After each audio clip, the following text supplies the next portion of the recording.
Le faible taux de participation dans les instances de prise de décision dans l'Aliborie est un fait remarquable, très remarquable, surtout dans ma commune d'origine, la commune de Segbana par exemple, où nous n'avons pas eu la chance d'avoir jusque-là une seule femme depuis l'ère de la décentralisation. Ce qui peut expliquer cela, c'est au prime abord des raisons socio-culturelles.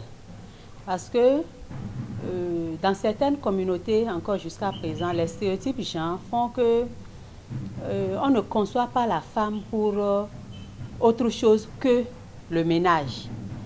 Donc aujourd'hui, du coup, venir dire que la femme n'a qu'à s'impliquer dans la politique, ça ne sonne pas. Et les femmes même n'arrivent pas à se décider à aller vers la politique. À plus forte raison, les hommes qui veulent toujours les voir auprès des casseroles. Après ce facteur, nous avons le faible taux de scolarisation des filles et surtout le faible taux d'achèvement scolaire. Parce que de plus en plus, et je profite pour faire un clin d'œil aux ONG qui interviennent dans le département de l'Aliborie concernant l'école. De plus en plus, nous constatons qu'il y a plus de filles à l'école, au cours primaire, jusqu'en 6e, 5e, que de garçons. Mais après cela, ça chute. Ça chute. Et il y a un véritable problème de déperdition scolaire, ce qui fait que le taux d'achèvement des filles est très minime.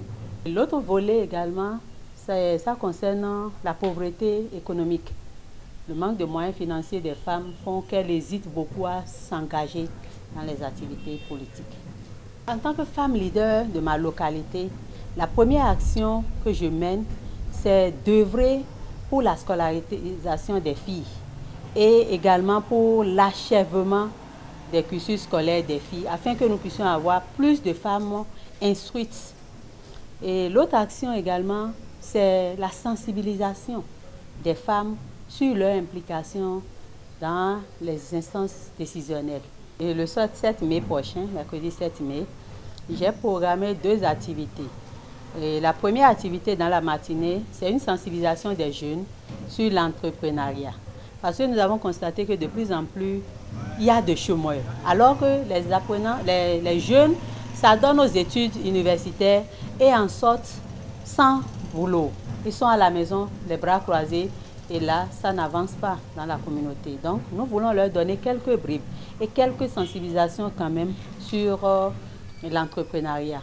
En dehors de cela, dans l'après-midi, il y aura aussi une sensibilisation des élèves candidats au BPC, des collèges du CEG Segbana et du CEG Piami sur l'importance des filières techniques de nos jours et surtout sur les VBG. Parce que une chose est de savoir qu'on doit réussir, l'autre chose est de savoir éviter les pièges, parce que les VBG sont vraiment un frein pour la réussite de nos apprenants. À la fin, nous avons prévu un don de livres aux 2 établissements. Aux acteurs politiques, je voudrais leur dire que nous, femmes, leaders, à défaut que toutes les femmes soient prises en compte, que nous souhaiterons qu'ils nous accordent une place à leur côté pour qu'ensemble nous puissions mener la lutte. Aux femmes, je voudrais leur dire de ne plus douter d'elles-mêmes. Ah oui, nous les femmes, nous avons les capacités qu'il faut. Excusez-moi du peu, je ne veux pas dire que la femme est meilleure à l'homme, mais il arrive des moments où, là où l'homme a échoué, la femme peut réussir. Ou mettre et femme et homme à la fois, ça facilite rapidement le développement. Donc, chères femmes, nous avons les potentialités. Sortons, sortez. Chaque pas que nous allons faire vers l'engagement politique, soyons sûrs que c'est pour l'autonomisation de la femme et pour le développement